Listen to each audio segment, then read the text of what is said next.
విరిగి నలిగిన హృదయము కలిగిన వారమై ఆయన సన్నిధిలో గడపాలి. విరిగి నలిగిన హృదయమును దేవుడు ఎంత మాత్రము కూడా నిర్లక్ష్యము చేయడు. దేవా, నేను ఏ కోణములో చూసినా యోగ్యత లేనివాడిని నాయన. నేను లోపాలతోనే వచ్చానయ్యా, కానీ నా లోపాలను సరిచేసి నాకు సహాయం చేయగలిగిన గొప్ప దైవ శక్తి నీ దగ్గర ఉందయ్యా.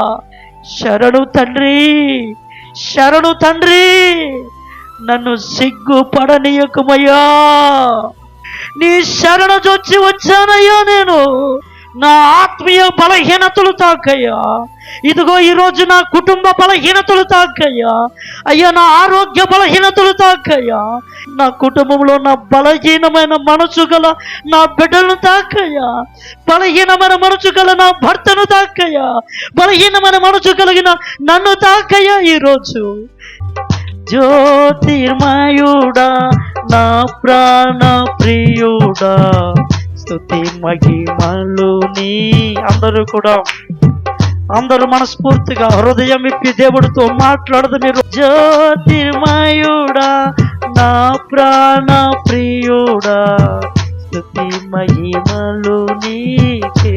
అందరూ జ్యోతిర్మయుడా, నా ప్రాణ ప్రియుడా, స్తుతి మహిమలు నీకే.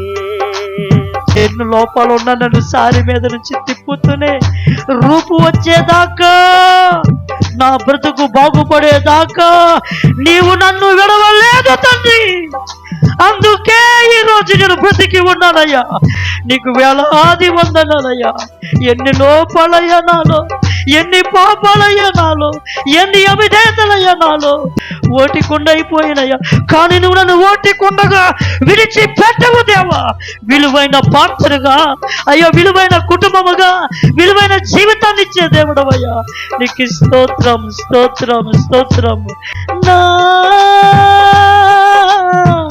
పరలోకపు తండ్రి, నా మంచి కుమారి, నా